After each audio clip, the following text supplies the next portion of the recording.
Hey everybody, this is Sean from Low Code Approach. Before we hop in today's episode, I want to let you know that we are collecting everyone's thoughts on what topics we should cover for the upcoming season. To submit them, hopefully you're not driving. If you are, wait until you get somewhere safe. But go to aka.ms/low code topic request. That's all one word.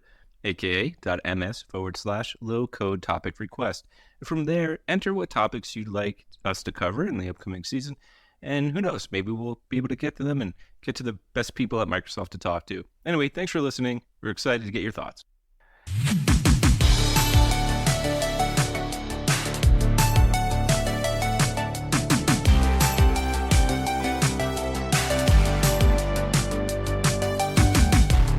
Hey everybody, welcome to a new episode of the Low Code Approach. I'm Sean Feeney, a Senior Product Marketing Manager on the Power Platform team, and I am joined by... I'm Wendy Haddad, a Senior Cloud Solution Architect, Delivery Lead, and a former Microsoft customer. And I am joined by... the guy that is here with Wendy, and happy that Sean is back from his little hiatus right here, Ken Aguilar, Principal Program Manager on the Power Apps team, and ready to talk about the slam dunk inside of this episode. Sean, who do we have with us today?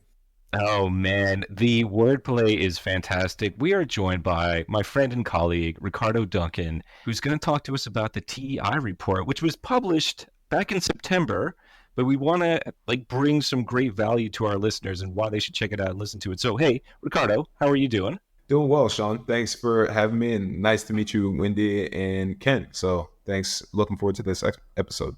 Awesome. So once again, I broke the first rule of the podcast, which is no acronyms. So I'm going to incorporate that in my first question. Hey, what does TEI stand for, and what is it, and why did we do it? Yeah, it's a great question. So back in September, we published these low-code kind of total economic impact reports with Forrester, the purpose being really to help our customers and audience be able to quantify the actual impact of Power Platform. And so what that kind of entailed was we published a report for Power Platform all up, being able to assess the value for those customers who have two or more of the hero products. And then we actually did individual reports for Power Apps, Automate, and Pages. I'm going to jump ahead of you a little bit, Sean, here and answer the question of Copilot Studio has one coming soon. When we first started on these a few months ago, actually about 6 to 7 months ago, Copilot Studio was relatively nascent in the market. And so we're really looking forward to publishing that Microsoft Copilot Studio report in Q3, roughly. Yeah. So what is the nature of this study? You know, how did it originate? And then why did we commission this through Forrester specifically? Yeah, it's a great question. And I think it's because Forrester has such a tried and true model that they adhere to. And so what that looks like is Forrester interviews some of our customers that leverage Power Platform today, or one of the three hero workloads. And what they do is they take those interviews as well as some research and information that they have about the market at large. And what they do is they develop a composite organization as an average of all the different interviews that they conducted, as well as some research that they do on their own. And it's a great way for somebody to be able to envision the actual impact of what it looks like in an organization. And so our focus here for Power Platform was, what does it look like to use either Power Platform or one of our products at an enterprise-wide level? And so we thought their methodology was one of the best to do so. So what type of measurements do we actually derive from the Forrester report? Is it time? Is it money? What's the currency, if you will, Ricardo? Yeah, it's a great question. So some of the assumptions that Forrester made when modeling this organization, this composite organization, was they assumed that they had about 30,000 employees and they had an annual revenue of about $10 billion. And so what they did after taking those assumptions, as well as a few others, was they had these conversations and interviews with our customers to understand what kind of impact Power Platform was having for them from a time saving standpoint, as well as a monetary standpoint. What they then did was they modeled this composite organization based on OpEx spend, operating margins, time spent on certain business processes, and how long it took their developers to build solutions with traditional development methods. And then what they did was, based on their conversations and interviews with our customers, they went through and essentially built metrics against all of those different margins and figures. And so what they ended up kind of having four key findings around was time saved for end users of Power Platform. So when a business process is impacted or rebuilt using Power Platform, how much time does that save for the people impacted by that new solution? The next kind of key finding that they had was, how much is operating expenditures impacted through increased visibility using Power Platform solutions. I think we've all heard a ton of stories over the years about how moving from a manual process that nobody really has great line of sight into because that process is kind of unmanaged or poorly managed, to moving it to Power Platform gives people an entirely new way to look at the way that they spend on critical business processes. So that's number two. The third one is actually, how do Power Platform solutions drive revenue?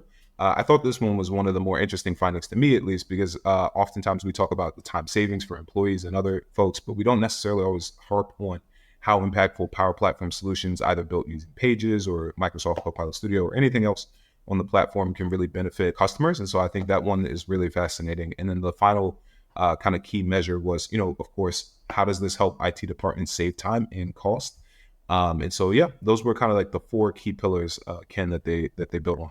So, Ricardo, this is a wealth of information and it's really good. And what I'm wondering though is this more relevant to people that are now starting to think about adopting Power Platform, or is this relevant for people that already have Power Platform or maybe looking to expand their low code footprint in their organization?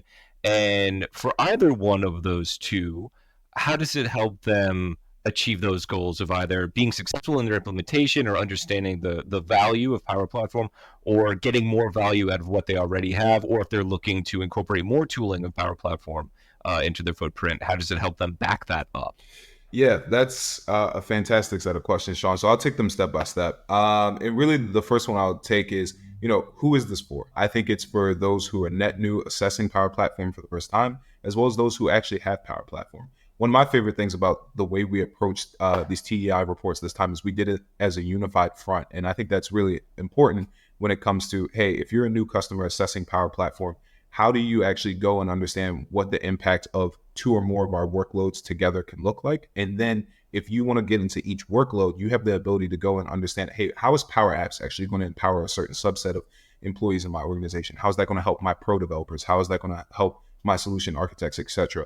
How is Power Automate really going to empower my business processes? Where does RPA sit in that aspect of my practice? And then lastly, of course, Power Pages, where does this impact my web developers? And so it's great for those who are new, and it's great for those who had been using Power Platform, hopefully been having a great experience with it and actually looking to expand. Funny enough, I did an executive briefing session earlier this week with a customer, and one of the key things was they had Power Pages and Power BI, and they then wanted to understand, how do Power Apps, Power Automate really help me go further, right? And so we had a really great conversation around fusion development and the iceberg model that we always talk about. But one of the key things there was I was able to bring some of the figures from those apps and automate reports and really help them understand what does it look like to expand their practice. And so those are some of the key ways I've seen and heard it help customers. So hopefully that answers your question. It was a long one. So if I missed anything, please let me know. So Ricardo, what I've also seen out of this was a very unique sort of situation where an actual customer that we have right now took the previous reports from Forrester and created their own formula based off of Forrester's data. They then took that and built an application out of that within Power Apps, and that allowed them to now extract, quantify, and report on the value of Power Platform within their own organization. I would love them if they would have built that and then shared it inside of our app source. But I think that's one of the beautiful things about the Forrester report is that it does allow for customers to really, again, quantify and show the value of the Power Platform. Ricardo, I'm curious here. And I think I have a two-part question. So part one is, when we define Power Platform, are we talking more about an analysis of the premium licenses or even some of the native functionality included in Office 365 in the assessment? Or was that not even the focus at all of the report? And then the second question I have is kind of going back to Sean's question of the who. Do you see this only being used at a company level, or could this be used at individual department levels? Because so many times I see that departments see the value of the Power Platform and they're trying to help build that business case or get that measurement, but it may not necessarily be, it more is led from the ground up versus the top down. Yeah, absolutely. So I'll start with your first question, Wendy. We definitely emphasized the value of our premium licenses in these set of reports. The reason being that I think when you're asking somebody to go and spend additional money with Microsoft, we really want to make sure that they understand the value and the impact that that can have for them. And so we wanted to emphasize that story and really harp on the benefits derived from that. When it comes to the audience piece, it's a great question. And I think you can still use this at the departmental level. And that's what I love about these reports, where yes, it's representative of an organization, but the concepts of what you can get, maybe the metrics differ. And I always I always caution customers about, hey, this is a great asset. I want you to understand the underlying concepts. You're going to be able to reduce OpEx spend. You're going to be able to hopefully drive additional revenue, reduce the spend of and time for developers in your organization as well as your end users. And that can be organization wide or department wide, right? How the use cases that you build will be extremely determinant of the figures that you garner. But those benefits are the same, whether it's organization wide or department specific. So I think that's one of my favorite parts of that. So yeah. So, Ricardo, I think just kind of piggyback on the department scoping that Wendy mentioned earlier, and then also you mentioned, IT department being one of those pillars for this. So, if we think about just scoping it to IT department, which is just looking at metrics, a large swath of our listeners are IT admins and Power Platform admins. If they wanted to go and have a conversation with their bosses, their directors and whatnot, how do they do that, right? They want to bring this and they want to start this conversation. We want to empower them with this. How do they start that conversation with their bosses? Like, how do they get them interested in this report? Yeah, well, it's a great question. And so the way that we went about scoping this report and understanding, hey, what are the things we want to emphasize and what matters to our target audience? In full disclosure, for us, the IT department is one of the key places that we focus as Power Platform to ensure that, they need to understand that, of course, it's secure, it's governable, all great things that you, Wendy, and Ken harp on so fantastically.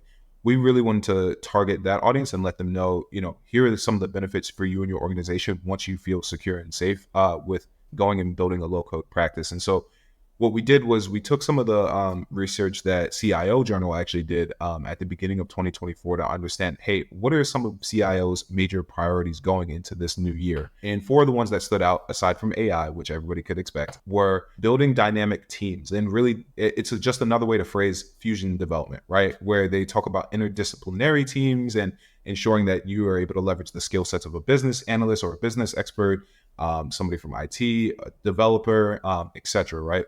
That's something that we as Power Platform really harped on, and we wanted to showcase like, hey, we understand that that's the best way to go and actually have enterprise-wide adoption. And so we harped on the benefit of that. The next one was kind of having better alignment between business and IT. That's a massive focus for IT departments coming into this year. And so we wanted to be able to show them that, hey, adopting this platform doesn't just benefit you all, or it doesn't just benefit business. It allows you all to have that closer collaboration that you've been seeking. Some of the other ones that I thought were really interesting is IT departments are really seeking to go from, historically, they've gone from a cost center to a business catalyst, but their goal now is to move from business catalyst to actually a revenue driving function. And this is something we wanted to show to IT departments, that if you adopt low code and you're able to actually improve revenue and have an impact there, right? And then the last one, of course, is do more with less. This will never change as a priority for not just IT departments, but all departments across the business. And so part of the benefit here was being able to showcase, hey, you're able to reduce OpEx spend for your business overarchingly, making you a better business collaborator. And then simultaneously, you're also able to reduce your spend so that way you can leverage your budget in more ways than one. And especially with AI being such a key priority, that partnership between low code and what's enabled there, you are able to go and explore AI as an advantage for you and your organization. So those were some of the things that we harped on. Okay, so I'm giving you 3 points because you said AI 3 times on the podcast. We've hit our quota. But that's actually where I was going to go, because we've done these reports in the past, right? So with the change and evolution of AI and the changes to our product, how has AI influenced the way we're approaching a report? Has it approached it? Or can you just give us a little bit more insight into some of the findings or the way that we approached, Power Platform value, but now the value of AI and the Power Platform together? Yeah, it's funny, Wendy. As Microsoft, we're running at 10 trillion miles an hour on AI, but Not everybody necessarily is, and that's okay. That's kind of our goal here, to lead the market. And so what I will say is, due to that, a lot of our customers are just now really, 2023, we launched our AI strategy and everything about Copilot in each of our products, et cetera. But people already had their budgets assigned for that year, right? Like they're not really necessarily able to carve out more for AI or change up their strategy. And so we're really seeing in 2024, a lot more people have AI baked into their budget, and then that enables them to go and really explore it throughout the platform. And so what I will say is, like, as we went through and built these reports, because they take quite a bit of time, many of our customers hadn't had really strong quantifiable figures we felt comfortable putting in this report yet and saying, hey, this is pretty representative of the populace overarchingly. This is something that we're looking to explore with Forrester going into 2025 as that additional agility layer on top of Power Platform, and what is that additional value drive for you. But I think that should excite anybody who's reading these reports, right? I think when you look at some of the standard figures, and again, like, I don't want to make claims and say everybody's going to get those exact same hero quantitative stats, but I think if you're looking at that as a North Star, or a pretty firm possibility as that's the average, I think everything that we're doing with AI simply enhances all of those benefits. And so I think that should really excite anybody who's prospectively looking at Power Platform or looking to really pull AI into a part of their practice.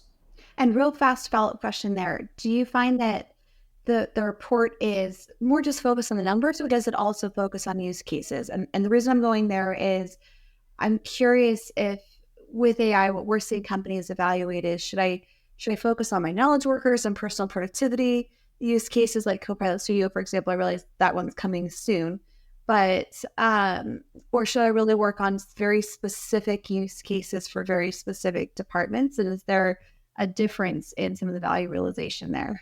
With each of the key findings, the great thing for those four kind of overhead like benefits for end users, I think we have a great balance of, yes, you have these great stats and those are lovely, but in each kind of section of the reports, they go through and have quotes from all of our customers explaining, hey, this is where we saw benefit here. One of my favorite ones is on the revenue section, where they talk about, customer service is probably one of the key places you would be able to see, increased revenue ties together. It makes sense. They were using Copilot Studio in this customer, kind of briefly touched upon moving from their existing kind of service agent that was, let's say, lackluster, and moving to Copilot Studio and seeing actually 18 to 20% greater return rates and return purchase rates by customers. And so somebody coming back and buying more of the previous product. And so I think, seeing and hearing quotes like that, to me, at times can be even more impactful than that hero figure, because it really gives somebody a great idea of, oh, wait, we could go do something like that. Or, hey, wait, that's something that we need. And so I highly encourage people to go through. And while the four big numbers are great, I love those. I think even more when I get to hear about how people are leveraging the platform, that really inspires me. And I think then when you think about AI and Copilot and the things that you're able to do there, like, the stories and the impact that these customers are talking about are pre-Copilot. These don't include being able to build an app even faster with Copilot Studio or Copilot and apps, automate, etc. And so to your question there, I think this should excite people, because now you can take that AI, build your own productivity solutions as knowledge worker and leverage your expertise there. But now you can go to your IT team and say, hey, listen, this is what I've built. And if you look at so many of our product releases at PPCC or at the community conference, since we're not supposed to use acronyms, then I think it's a great opportunity for you to go and kind of like actually maximize that benefit. So hopefully that answers your question. Thank you for not using acronyms. Otherwise, Wendy would have slapped our hands again. Yes. So the report sounds very, very positive. And I'm very curious here in two ways. One, what has customer feedback been in terms of like what we can possibly do better? And then how does the report actually translate and help the product groups from our side build better products to actually help the customers derive more value and accelerate their adoption? I'll start with some of the things that we hear as feedback. I think one of the key things is always licensing. I think it's an opportunity at all times to always make it simpler and to make our licensing more customer friendly, to ensure that those quantitative metrics that customers derive, it's easier for them to map back and say, hey, this is the benefit I'm getting. And hopefully, because that licensing structure is more simple, that means understanding cost is more simple, and then being able to understand the true benefit of Power Platform should be more streamlined. So that's the goal there. And that's definitely a good feedback that we've heard across the board over the years, and that we're taking into consideration. And then to your next point about, how can product groups use this? I think understanding which of our feature sets really enable customer outcomes and how do we work back from a customer outcome that's really driving value and looking at what features enable that. I think one of the great ones there is understanding, which databases are customers connecting with and which connectors are they building or using. And if there are ones that we don't have today, how do we enable or how do we build those connectors so that way customers don't have to build it themselves and they can more simply build on top of data that matters for them. I think about, I don't want to use any names so we don't get in any trouble, but you can think about the classic core business process systems that people use and being able to make that process more streamlined. I think we have been seeing customers derive value from Dataverse, and how do we really make sure that that's an easier conversation for our customers? And then to your question earlier about security and governance, we can never make the platform secure or governable enough for our customers. And so I think taking that into account in this report, one of the things I was kind of excited to see was getting feedback from customers that they've been really appreciating the directions that we're going in with things like pipelines. And so how do we double and triple down on some of those ALM best practices just being, a core part of our premium offering? So I would say those are some of the key takeaways I had from these reports. Shout out to Casey Burke, PM of Pipelines there. So another question for you then, Ricardo. What has been trying to put you on a little bit on the spot here, the single maybe greatest ask for licensing? You said simplify. Like, what exactly are they asking us to simplify? We as Microsoft have to be able to, celebrate our wins, but also celebrate our challenges. I would say if you go in and look at our licensing, they resemble ebooks. But if you looked at a licensing, I suppose, like white paper or a directory of licensing, it can be quite long and circuitous. I think some of the biggest feedback we've gotten is, how do I know which is the right licensing structure for my organization? And how do I understand how that fits into what I want to build as a practice? And then how do I understand when it's time for me to go and add on? And then what's the value, or how do I ensure that I'm, optimizing for my spend when I adopt apps, automate, and pages together? It's a little bit challenging if you're adopting our different products and then you're using these different methodologies to purchase the platform. So I think just it's less about, hey, I don't understand X number of dollars per seat, right? Like that's a pretty straightforward concept. But I think what customers are always asking us to kind of help guide them on is, how do I make sure that I'm spending the right way for the usage that I really need in my organization? So that way I'm not spending too much, and for our benefit, hopefully they're not spending too little to make sure that they get the most out of the platform. And so I think giving that guidance is really where we can take a next step as Microsoft to help our customers. So it sounds like what you're saying is they want to know when to use what and only pay for what they want to use or what they need to use. Organizations now have this TEI report before them, right? They can open these conversations amongst everybody. They can provide feedback on, any of the issues, and also celebrate their wins as they increase, value in Power Platform. What's next? What do they do after that, right? Like, you don't just stop with this report. What are the next steps for an organization? Not at all. To me, I think it's just a great way to kick off a value conversation, right? Like to your point earlier, Sean, about your audience for this podcast being IT admins, like go take a read. I'm a math nerd, so I like going through and just reading the calculations. Not everybody loves to do that. I can't blame you. They're quite long documents. So I'm not offended if you don't read the whole thing. There's also 4 of them. But what I would say seriously is, how do you take these key findings and ladder these up to what your leadership cares about? And then if you're looking to start a low code practice, how do we then help you go and understand what use cases are next? How do we get you in front of a hackathon and help you and your organization ideate solutions that you can then map back to this type of value? We do these things at Microsoft called business value assessments, which I think are fantastic. And what they enable you to kind of go do is, yes, you go ideate and do a vision of, what does your practice look like? What solutions do you build? How do you maximize this? What departments, to win these earlier questions, do actually benefit from this? And how do you enlist their help and and upskill them? And then once you kind of ideate on that, then it's now, what's the value of this? How do we go and then understand, okay, this is the impact this can have in our organization? And to Ken's point, now how do I license myself properly such that I'm actually really maximizing my ROI on this investment? So I think it's a longer conversation. It's a great conversation starter for anybody.